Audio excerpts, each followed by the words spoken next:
Hebrews chapter 11. Trusting is being confident of what we hope for, convinced about things we do not see. It was for this that Scripture attested the merit of the people of old. By trusting, we understand that the universe was created through a spoken word of Yahweh, so that what is seen did not come into being out of existing phenomenon. By trusting, Abel offered a greater sacrifice than Cain. Because of this, he was attested as righteous, with Yahweh giving him this testimony on the grounds of his gifts. Through having trusted, he still continues to speak, even though he is dead. By trusting, Enoch was taken away from this life without seeing death. He was not to be found because Yahweh took him away, for he has been attested as having been, prior to being taken away, well-pleasing to Yahweh.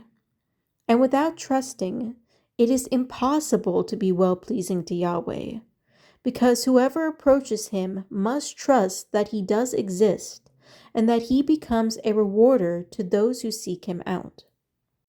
By trusting, Noah, after receiving divine warning about things as yet unseen, was filled with set-apart fear and built an ark to save his household. Through his trusting, he put the world under condemnation and received the righteousness that comes from trusting. By trusting, Abraham obeyed after being called to go out to a place which Yahweh would give him as a possession. Indeed, he went out without knowing where he was going. By trusting, he lived as a temporary resident in the land of the promise, as if it were not his, staying in tents with Isaac and Jacob, who were to receive what was promised along with him. For he was looking forward to the city with permanent foundations, of which the architect and builder is Yahweh. By trusting, he received potency to father a child, even when he was past the age for it, as was Sarah herself, because he regarded the one who had made the promise as trustworthy. Therefore, this one man, who was virtually dead, fathered descendants as numerous as the stars in the sky, and as countless as the grains of the sand on the seashore. All these people kept on trusting until they died, without receiving what they had been promised. They had only seen it and welcomed it from a distance, while acknowledging that they were aliens and temporary residents on the earth. For people who speak this way make it clear that they are looking for a fatherland. Now, if they were to keep recalling the one they left, they would have an opportunity to return. But as it is, they aspire to a better fatherland, a heavenly one. This is why Yahweh is not ashamed to be called their Elohim, for he has prepared for them a city. By trusting, Abraham, when he had been put to the test, offered up Isaac as a sacrifice. Yes, he offered up his only son, who had received the promises, to whom it had been said, "What is called your seed will be in Isaac." For he had concluded that Yahweh would even raise people from the dead, and, figuratively speaking, he did so receive him. By trusting, Isaac, in his blessings over Jacob and Esau, made reference to events yet to come.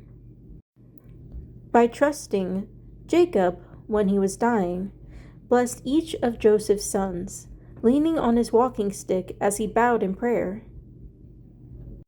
By trusting, Joseph, near the end of his life, remembered about the exodus of the people of Israel and gave them instructions about what to do with his bones. By trusting, the parents of Moses hid him for 3 months when he was born, because they saw that he was a beautiful child, and they weren't afraid of the king's decree. By trusting, Moses, after he had grown up, refused to be called the son of Pharaoh's daughter. He chose being mistreated along with Yahweh's people rather than enjoying the passing pleasures of sin. He had come to regard abuse suffered on behalf of the Messiah as greater riches than the treasures of Egypt, for he kept his eyes fixed on the reward. By trusting, he left Egypt, not fearing the king's anger. He persevered as one who sees the unseen. By trusting, he obeyed the requirements for the Passover, including the smearing of the blood, so that the destroyer of the firstborn would not touch the firstborn of Israel. By trusting, they walked through the Red Sea as though dry land. When the Egyptians tried to do it, the sea swallowed them up. By trusting, the walls of Jericho fell down, after the people had marched around them for 7 days. By trusting, Rahab the prostitute welcomed the spies and therefore did not die along with those who were disobedient. What more should I say? There isn't time to tell about Gideon, Barak, Samson, Japheth, David, Samuel, and the prophets, who, through trusting, conquered kingdoms, worked righteousness, received what was promised, shut the mouths of lions, quenched the power of fire, escaped the edge of the sword, had their weakness turned to strength, grew mighty in battle, and routed foreign armies. Women received back their dead resurrected. Other people were stretched on the rack and beaten to death, refusing to be ransomed, so that they would gain a better resurrection. Others underwent the trials of being mocked and whipped, then chained and imprisoned. They were stoned, sawed in two, murdered by the sword.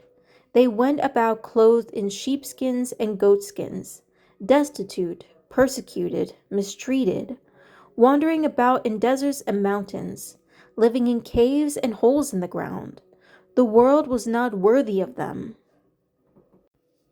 All these had their merit attested because of their trusting. Nevertheless, they did not receive what had been promised, because Yahweh had promised something better that would involve us, so that only with us would they be brought to the goal.